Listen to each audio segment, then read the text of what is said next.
Jean Caux, Croquis de mémoire, Julliard, 1985, page 33. De Gaulle. Il n'avait pas d'os. Ses vêtements paraissaient flotter sur lui. Le regard, la peau du visage, les mains au bout de longs bras, ça flottait. Il flottait sur la France à coups de miracle, comme l'autre marchait sur les eaux. Il y avait en lui, cela a été dit, de l'éléphant aux oreilles battantes et à la trompe ballante, mais aussi du monstre aquatique échoué, la moitié du corps encore immergé et qui dort ou rêve ou guette, la tête posée sur la rive du marécage, qui de temps en temps, pesamment, remue et grogne, parfois avec une agilité surprenante s'agite, donne 2 ou 3 coups de queue et replonge sous les eaux. Nous étions gouvernés par un animal préhistorique, d'espèce disparue et dernier représentant surgi du fond des Amazonies françaises. Lorsqu'on était en face de lui, on le regardait comme un monstre et il fascinait. Je comprenais qu'il fit merveille à la télévision.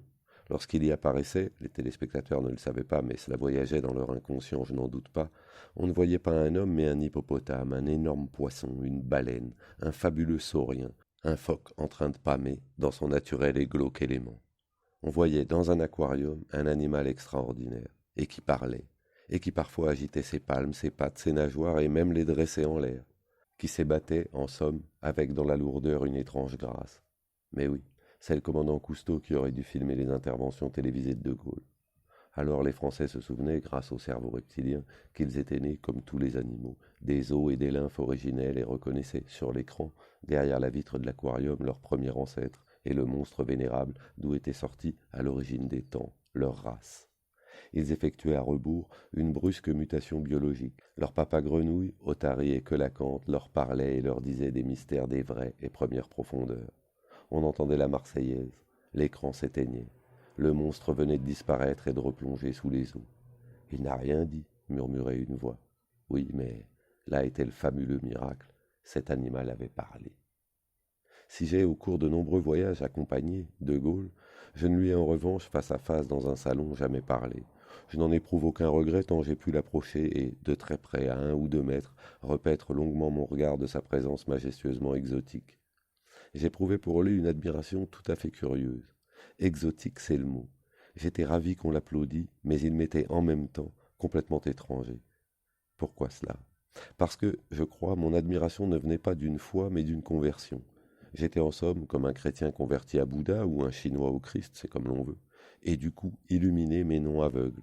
En outre, je l'ai dit, cet animal ne ressemblait à aucun autre exemplaire de sa race, et tout de lui, tête, corps, allure, voix, geste, était singulier.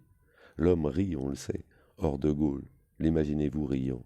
Et allons plus loin dans l'inimaginable, riant aux éclats. Donc ce n'était pas un homme, mais une étrangeté de la nature, de l'espèce et de l'histoire.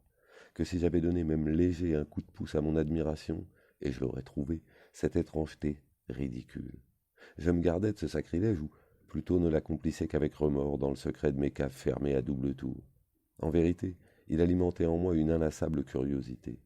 Comment pouvait-on être De Gaulle, crocodile, hippopotame, éléphant, phoque, dromadaire et etc. Aux zoos, j'ai de ces questions en contemplant les animaux devant lesquels je m'attarde. Sauf qu'un éléphant n'est pas la France et ne se prend pas pour elle. Pour la savane, cela arrive peut-être aux solitaires. De Gaulle, oui. D'où mon impression, en l'observant à 3 pas, au cours de nos pérégrinations, d'être mis en présence en pleine campagne française d'un animal unique, échappé d'un mystérieux cirque. Pourquoi lui aurais-je parlé? D'autres suffisaient largement à cet office qui rapportait ces mots. Avait-il au moins rencontré De Gaulle? Non, hardi voyageur, il revenait d'une exploration et, comme des trophées, brandissait ses mots. On les admirait, on les tournait et retournait en tous sens comme des fétiches. Un doute me vient, alors, comme j'écris ces lignes. Et si De Gaulle n'avait jamais existé? Cette hypothèse, à condition d'être émise par un fou, en aucune façon ne serait folle.